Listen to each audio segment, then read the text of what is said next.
mais plutôt, puisque nous avons Daniel Costantini, un coach à cette table aujourd'hui, poser cette question du timing de l'annonce des successeurs. Alors je sais que le handball est un mauvais exemple, puisqu'il ne succède jamais au handball. Les mecs, ils restent 35 ans à la tête de l'équipe de France, mais bon, il va essayer de se décentrer, Daniel, et d'imaginer qu'au handball aussi, on se succède à la tête de l'équipe de France. Voilà, quels sont les enjeux finalement pour l'entraîneur de l'équipe de France de rugby? C'est tout d'abord, évidemment, essayer de ne pas déstabiliser un groupe France, c'est-à-dire de ne pas saper l'autorité de celui qui est en place. Est-ce que une annonce trop précoce peut troubler des gens à l'intérieur ou l'entraîneur lui-même qui imaginait peut-être qu'il pouvait rester, par exemple.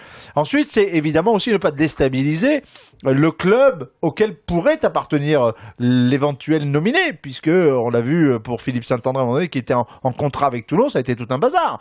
Il a fallu des avocats, ça a été pas simple pour terminer son exercice à Philippe. Donc, quel est le bon timing? Là, nous sommes à 10 mois de la Coupe du Monde de rugby. Faut-il attendre cette Coupe du Monde? Mais il faut bien préparer un petit peu avant, ou alors on va les accuser de rien anticiper. Il va y avoir des fuites, il va y avoir des infos, etc. Donc, faut-il couper les fuites en annonçant? Quel serait le bon timing? Daniel, j'ai hâte d'avoir ton regard là-dessus.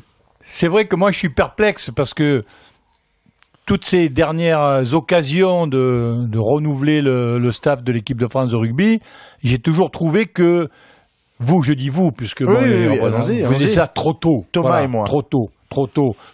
Pourquoi on n'attend pas la fin de la Coupe du Monde pour désigner les successeurs? Mais à la réflexion, et tu viens de le dire, Serge, il y a tout un tas de problèmes qui se posent par rapport, je dirais, à l'exercice dans un club, etc., qui font que peut-être en le faisant plus tôt, ça met tout le monde devant ses responsabilités et ça permet aux gens de s'adapter. Ce qu'il ne faudrait pas qu'il vous arrive un jour, c'est qu'un entraîneur de l'équipe de France, sachant 3 mois ou 6 mois avant une Coupe du Monde qui ne va pas être renouvelée, son équipe fait un grand chelem. Non seulement elle gagne enfin la Coupe du Monde, mais elle gagne tous ses matchs.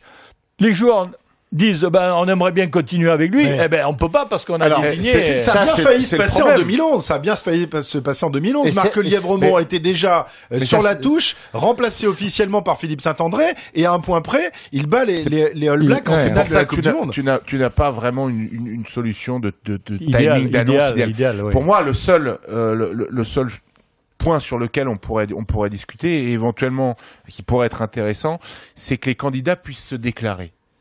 Et qu'on puisse dire aujourd'hui, moi je présente un dossier avec mes adjoints, mon projet de jeu, etc. à Pierre Camou, le président de la Fédération française de rugby. C'est très intéressant. Juste une parenthèse, c'est normalement ce qui doit être mis en place.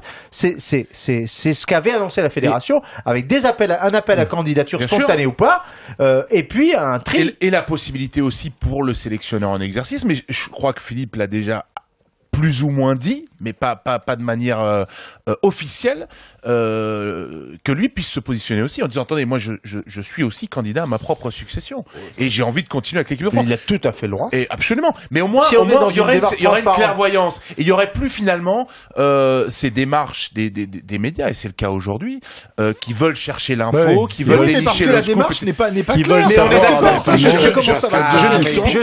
Je suis pas d'accord, Christophe. C'est ce qu'a dit la FED. La Fédé a dit il y a je l'ai dit à l'antenne hier, la Fédé avait annoncé, et jusqu'à preuve de contraire, elle ne l'avait pas démenti, qu'elle mettait en place cette procédure d'appel à projet qui voudrait être candidat et qu'il y aurait un comité qui allait se prononcer.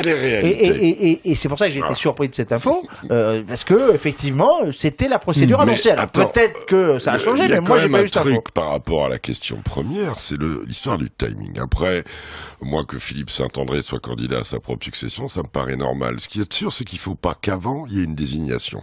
Pourquoi ?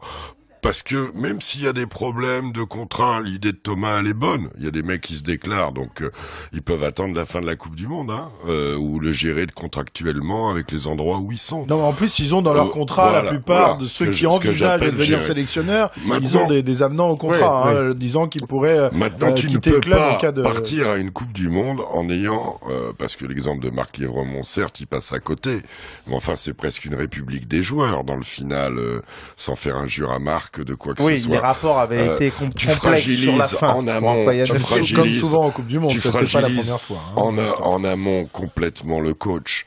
Au moindre affrontement, les mecs disent de toute façon dans 2 mois il est plus là. Il faut arrêter. Tu ne peux pas, Raymond Domenech, ça a été pire que tout en 2010. Tu ne peux pas, je crois que ça peut générer beaucoup de choses à un entraîneur qui sait qu'il sera plus là. D'abord, manque de respect, manque de croyance des joueurs en lui. Et puis lui peut avoir une attitude suicidaire aussi. Alors ça peut l'amener à l'excellence. Ça peut l'amener à la grosse ratatouille aussi. Ça peut l'amener de toute façon à l'excès.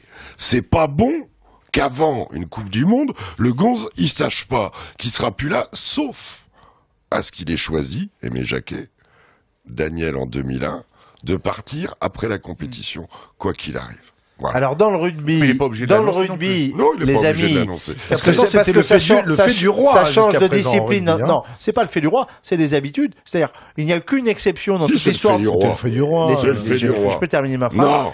Non. Il n'y a eu qu'une exception dans l'histoire des Coupes du Monde qui a doublé un mandat. C'est Bernard Laporte. Ouais. Normalement, c'est une Coupe du Monde. Et c'est un autre qui le remplace. Donc c'est de fait, il n'y a pas de suspense sur est-ce que le mec va rester ou pas. Ça ne s'est jamais fait chez nous. Il n'y a que Bernard en 2003. Donc ça s'est fait.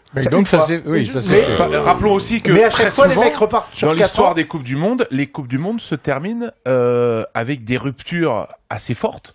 Et parce que tu l'as jamais gagné, et les staffs, parce que vous n'êtes pas préparé, vous l'avez jamais gagné. Donc vous savez pas ce que c'est d'avoir un mec qui est champion du monde. C'est vrai qu'en basket, vous avez gagné la Coupe du Monde. Nous, on est champion du monde quand on est en finale. Déjà, vous êtes champion d'Europe, de la vraie Europe. Vous vous baptisez champion d'Europe. Vous avez battu 4 tribus anglaises.